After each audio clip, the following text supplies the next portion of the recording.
Eclectic Kids Explore, where curious minds unite. I'm Ranger Samfire. And I'm Ranger Whip. And today, in our very first episode, we're going to be talking about balance in nature.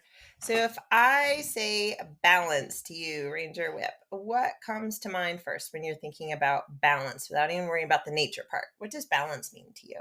Well, we have to have good balance in Taekwondo for our stances, or else we'd be falling all over the place. Absolutely. That is definitely a place where if you don't have some sort of sense of balance, you could get hurt, right? And it helps you do your moves nice and crisp and clean if you've got good form and good balance, for sure. And then we also like to have balance here at home, right? So there's some days where everything just goes along at an even keel. And then every now and then there's one of those crazy kind of days where somebody wakes up and they're just kind of grouchy and on the wrong side of bed. Maybe they didn't get enough sleep. And then maybe somebody does something like spills their food or has some kind of problem or is struggling with their work.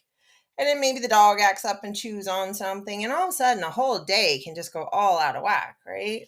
So if we're going to take this outside now, if I say balance in nature, what do you think of? Well, if one animal dies out, then the next will die out because it will be its food. So that's not a very good balance in nature. That's right. If we lose a species and environment, that definitely can create a serious imbalance. All right. So for balance in nature, we need a lot of different kinds of things. For instance, we need the nature. We need to actually have those wild spaces where creatures can live. And then in that space, we need to have a lot of biodiversity, which means we need a lot of different types of species of plants and animals to operate within that natural area. So we're talking about different types of animals. We need ones from lots of different categories. So if we're thinking about different types of animals, we would be saying we need things like mammals and reptiles and amphibians and insects and invertebrates. And depending where you're at, things like fish and crustaceans. So I'm going to give you a little test right now. We're going to see if you can name a species for each of our categories here. And y'all can try this at home too. There is a printable that comes along with this podcast, and y'all can do the same thing for your region. So we're going to see. Can you get them all? Name us a mammal. Deer. Very good. How about a reptile? Snakes. How about an amphibian? Frogs. Insect. Stink bug. Invertebrate. Do you remember what an invertebrate is? This is an animal that doesn't have a backbone? Exactly. Here's a hint. Some of your little creepy crawlies under the ground are good invertebrates. Like roly-polies? How about something like an earthworm, right? Worms don't have a backbone, do they? They don't? They don't. They did. And then how about crustaceans? I don't remember what a crustacean is. Well, it's funny because you actually just named one when you said roly-poly. Yes, we crustaceans, we usually think about that more in the ocean because that would be things like crabs. But in terms of crustaceans on land, I think the roly-poly is one of the only ones that is completely terrestrial. So that would be ours. We have the little roly-poly bugs. All right, you did very good in your test. So now that we've thought about the kinds of things living in our wilderness areas around here and how we need to have balance in them, what are some ways that our nature can get out of balance? Deforestation. Habitat loss, right? That's definitely a big one where people come in and either cut down the trees for wood, or if they're clearing land in order to build houses, have development, that kind of thing, right? So yeah, loss of habitat. What else have we got? Pollution. Yep, with pollution, like we were saying in our balance, we definitely need to have clean space for these animals, right? Because there's some species especially that are really vulnerable to pollution. What kinds of animals really suffer if an area is polluted? Frogs, because they can breathe it through their skin. Yep. Fish definitely can ingest a lot of pollution. A lot of animals can wind up eating trash, But yeah, amphibians, frogs and salamanders and toads and animals like that, they soak it straight through their skin and it causes a lot of problems for them, right? Got things like malformations and they can grow extra limbs and have weird mutations and yeah, they are extremely susceptible. They are what is known as a bioindicator species. And those are animals that we look to in an environment first to say, are these guys struggling? Because if they're struggling, then there's a chance that we need to start to do something serious because it can begin to affect the hardier animals past them. So some other ways that we can get out of balance would be things like invasive species moving in. So in our area, what kind of invasive species have we got to worry about? Kudzu? Definitely, kudzu is huge around here. There are places where it just blankets everything, right? Like you can't even see the vegetation that's underneath it. It just takes over because the problem with invasive species is they don't necessarily have anything that eats them, right? There's not necessarily anything in the environment that is adapted to want to take a munch out of them. So the kudzu can just spread. We've also got English ivy that works its way through the forest around here. And then speaking of forest, we have another invasive that becomes its own forest. What is that? What did the rangers have to go mulch up at the state park a while back? Bamboo. Yes, bamboo can definitely take over. There had been a spot down the road from us that is now part of the state park where there used to be two little ponds, and then the father of the man who owns it now, way back in the day, before he had any idea what the ramifications would be, brought in both kudzu and bamboo, and that bamboo spread into the lower pond and completely soaked it up. So that habitat was entirely transformed by an invasive species, and there is no longer any trace of this pond down there. So we have some invasive animals as well. I know they're talking about the Juro spider now and the lantern fly are a couple I can think of right off the bat in our area. But invasive species can just come in and wipe out native populations sometimes. Another way, kind of the opposite, that we can get out of balance, and the one that we're going to be focusing on today, is loss of species, specifically species removal. So we can lose species sometimes due to these other imbalances we're talking about, but sometimes we actively go in and remove a species from a habitat, right? So we're going to be talking about that one a little bit more here in a minute. But first, since we're talking about habitats and we've been talking about animals and ours, let's take a closer look at habitats. So what are some different types of habitats that you can think of? Rivers, ponds, lakes, forests, underground. Yep, we do even have underground habitats, don't we? Yeah, so we can have there's deserts and there's swamps and so many different kinds of habitats for sure. And a water habitat, like an ocean habitat, vastly different from what we've got going on. So in our area, what kind of habitat predominates? Forests. Yes, we definitely have a big forest environment around here. So within these habitats, they are part of an ecosystem. So if we're talking about an ecosystem, that is made up of, again, your habitat. So for us, forest. And then it's got in it its own food web, our biodiversity, all the creatures and plants that comprise the life forms within it. We've also got our climate.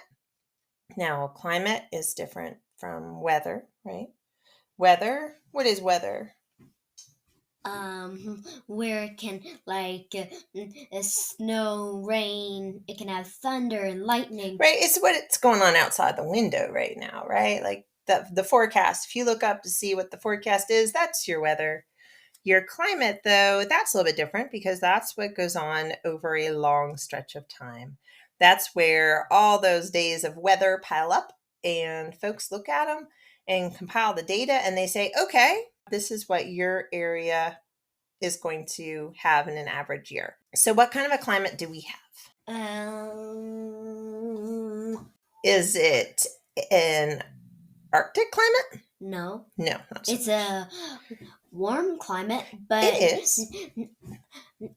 it's not a desert, so No. is it subtropical? I think that is what we are zoned as. I believe we're in a subtropical climate. And for us, we are especially wet. We are one of the dampest places east of the Mississippi. We get a lot of rainfall each year, almost 100 inches of rainfall. There are certain species you can find here that you're not necessarily going to find anywhere else. We have an abundance of certain species. What is an animal that is really special around our area because of our wet climate? Salamanders? Salamanders, definitely. We have a species of salamander here in our state park, which is just a few minutes down the road from us, and it is one of the only places in the world you can find the salamander. And then within our mountain ranges around here, because we're in the Blue Ridge Mountains, this whole region hosts, I think, the largest variety of salamanders anywhere in the world. So if we weren't this damp, we would not have them here because salamanders, they're amphibians, right? And they have got to stay moist. That's the kind of Definitely. climate they like.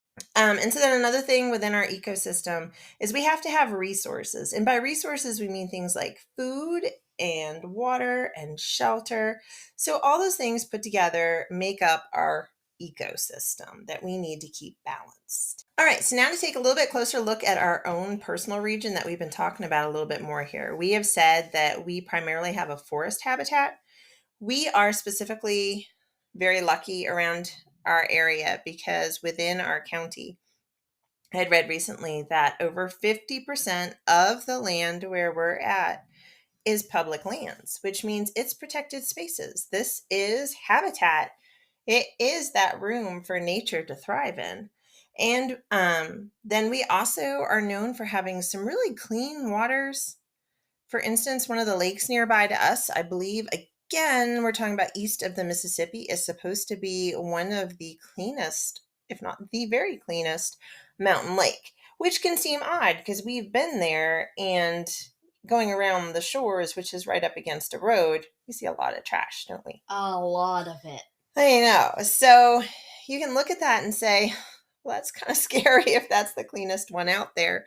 Just like we can go to the river and we'll still see trash. And I mean, you pull out fish hooks constantly, and we've even seen a basketball hoop in the water not far from the house, right?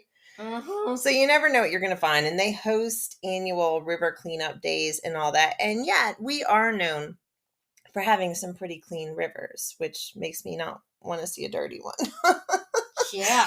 But I'm glad we do. And there are certain species like crayfish. I know they are one that are susceptible to pollution in water. And we certainly have plenty of those. So we're very lucky.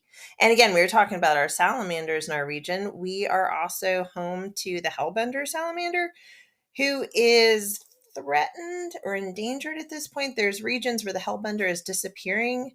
So we're very fortunate that our water can still play habitat to the hellbender. So yeah, even though like on paper, this looks like such an amazing area for nature because we have all this protected land and we have these really clean waterways. And yet, yes, we see a lot of trash and litter, and we've got the invasive species that they're struggling with in areas. And then we have the one that we're going to be discussing more here in just a minute is the species removal, specifically predator removal, which is one of the things that has caused our environment to get out of balance. Because at this point, like one of our top predators back in the day was mountain lions. And if you talk to people now, the occasional person will say, oh, yeah, we've still got mountain lions. I've seen them. But if you speak to the rangers, they say, no, they're not here anymore. And we had talked to them earlier this year about was there ever a thought of trying to reintroduce mountain lions to this area? And although we have an enormous percentage of public lands, do you remember what he said about that? He had said that there is not enough range for them. Because even though you have a place with protected lands, it doesn't mean it's one big group, right? Like we have national forests, we have state forests, we have state parks, we have a lot of different kinds of lands, but that doesn't mean they're all together. So if you have something like a mountain lion, they require enormous territory and they can't necessarily, like they don't know the park boundaries, right? So they can't necessarily make enough space for themselves, where they're still going to be wandering in and out and having people getting all upset about it. So they don't feel that they have enough room to try to bring back those species. All right, so before we go any further into talking about predator removal, first of all, we need to say, well, why should we even care about these predators anyway? And to first look at that, we need to know, well, what is a predator? So Ranger Rip, what is a predator? A animal that comes to hunt other animals that preys on. Exactly. So a predator is an animal that's going to eat another animal. But then within predators, we've got different levels of predators. So you can have just your standard old predator. I don't know if there's a term for it. We'll call it a mid-level predator. But then we've also got what we call apex predators. So with an apex predator, they are at the top of the food chain or food web or whatever you want to call it. They're at the tippy top. If you picture a triangle with all your animal species in there, it's at that point at the top, where essentially an apex predator means a predator that doesn't have a predator. There's nobody else out there trying to eat it. It's the top dog in its environment. So, with an apex predator, then the question is like our mountain lion. We'll take that one for example. Our mountain lion was our apex predator. So, if nothing is coming to eat them, what controls their population? Themselves? Yes, apex predators are great for that. They essentially monitor their own populations. They tend to not reproduce super fast. And when they do, they generally have few offspring compared to your prey species who would be at the bottom of that triangle. And it often takes them a while for their offspring to get old enough to move on. And then within your apex predators, if we think of something like a crocodile, they will actually prey on each other. Like a big crocodile will eat little crocodiles. So with some of your apex predators, they will actively prey on themselves and control their numbers that way. So an important thing about apex predators was discovered back in the 1960s by a scientist named Robert Payne. And one thing that he started to realize is that with apex predators, sometimes they are the keystone species. So the keystone species in your ecosystem is essentially that animal that that ecosystem cannot do without. If you take it out, it crumbles. So he had done work where he did things like watch tide pools, and he would take out the starfish and throw them back in the ocean and then watch what everything else in the tide pool did. And there would be animals like sea urchins, I think it was, that would take over and eat everything else in sight. And then once the food's gone, what are they going to do, right? There's nothing left for them, so then they die out too. So the starfish was crucial in keeping everybody else in check. So not only does an apex predator control their own population, but they also control the populations of the species under them. For instance, another one of our apex predators that has been removed is Wolves? yes, we had red wolves here. And red wolves, much like a mountain lion, they're at the top of the food chain. Nothing is coming after a wolf. But a mid-level predator for us is coyotes. And so red wolves will actively hunt out coyotes and drive them off or kill their offspring in order to control their population, along with also controlling the prey species population. Because with prey species, especially as you get down that food chain, say we'll go down to mice. With mice, what happens with their population if there's no predators? They boom. They do boom for sure. Because with prey species, they're actually meant to be mostly food. So, like, we raise wood frogs every year, and there are how many eggs? Gazillions. Yes, more or less, give or take one or two. There are gazillions. And so, with those eggs, some of them will never hatch because some of them will be food as they are, as eggs. And then with the hatchlings, who are so tiny and I can't stand to release them, then a lot of them are immediately going to get munched up. So I think a wood frog can lay somewhere around 1,500 eggs. But we can't support every frog producing 1,500 babies every year, right? I mean, they would starve themselves out. So the idea is only a few of them are going to make it. The rest of them are food. It's the same with mice. They produce extremely rapidly and they can overrun a place without predators. So we need the ones above them looking to make a snack out of them, which is a lot. I mean, with mice, we've got how many animals want to eat mice? Pretty much everything. Right? Whether it be a coyote or a fox or a bobcat or an owl or a hawk or a snake. I mean, their list of enemies goes on and on and on. But it's part of the balance that there's so many. They can produce so quickly. So they need a lot of things that are waiting to have a little lunch. Another really crucial role that predators play that Robert Payne had found is that of the fear factor. So the fear factor means predators are scary, right? Yeah. That's the idea. You know, we have an innate fear of them ourselves, which is part of why we go in and feel the need to eradicate them. So, yeah, they are scary. So, if a predator shows up on the scene, if you're a deer out there grazing in the meadow and then along comes a wolf, what are you going to do? Run away Right, quickly. run fast. So that's the idea, is that if there's no predators, these animals don't feel a need to run. They're just going to stand there and they will graze that meadow flat and there's not going to be any food left. Whereas if you have a predator, they actively keep the prey species on the move, which is really healthy for the environment. They had been studying this in one place in a stream with either trout or bass as the predator. And so, with the trout and bass in one section of the stream, it kept the minnows and those little feeders on the move. And so, the ecosystem could recover where they had stopped to munch.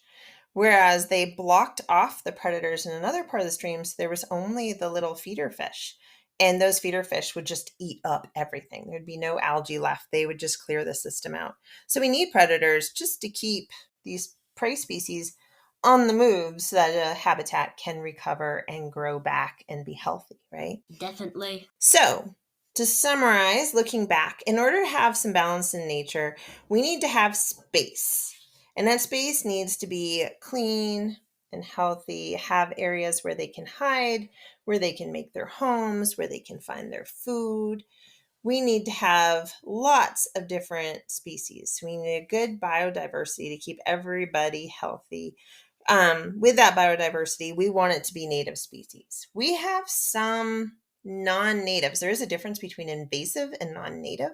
We do have some non-native species that at this point are kind of what we would call acclimatized. If we think of something like honeybees, they are not a native species, but they have become a part of our environment and they haven't taken it over. But by and large, we want to have as many native species as we possibly can to have a healthy environment. And then we also need our predators and our prey. They both have a role to play and they're both really important. All right, so now you've heard some of our thoughts on the matter. So we want to hear from you. What kind of habitat do you have where you live? And what do you think? Are there ways in which it's balanced and then ways in which it's imbalanced? Take a look around and see what you think about it and let us know. And then how do you feel about predators? For me, growing up, wolves are one of my very favorite animals. Also love lions. I tended to love the predators, I have to say. How about you? I like the predators too. Do you? Well, I know you like snakes, so they can be a predator, that's for sure. Definitely. And then if you've got some good predators in your area, do you have an apex predator? Do you actually have that top one left? Like for us at this point, coyotes have had to fill the niche and they are not meant to fill that niche. They are so smart, so skillful, and they reproduce more quickly. And they're really not meant to take down the big game. So we don't really have an apex predator now. We have black bear, but again, they're not really going to go for our large prey species like deer. So we have issues now with some imbalance with our prey species because of that. So do you? Do you have an apex predator where you're at? And then also, do you have any good ideas for how you could create some more balance in your environment if you've got some things that are out of balance? So we really appreciate y'all listening to this first ever episode of ours. And if you visit ekexplore.wordpress.com, You can find all kinds of great extras like some book suggestions and some downloads to go with all this. You can leave some thoughts and comments for us and figure out how to pick your ranger name like ours. And maybe you even have an idea for a future episode. So I appreciate your help, Ranger Whip. Of course. And thank y'all for listening.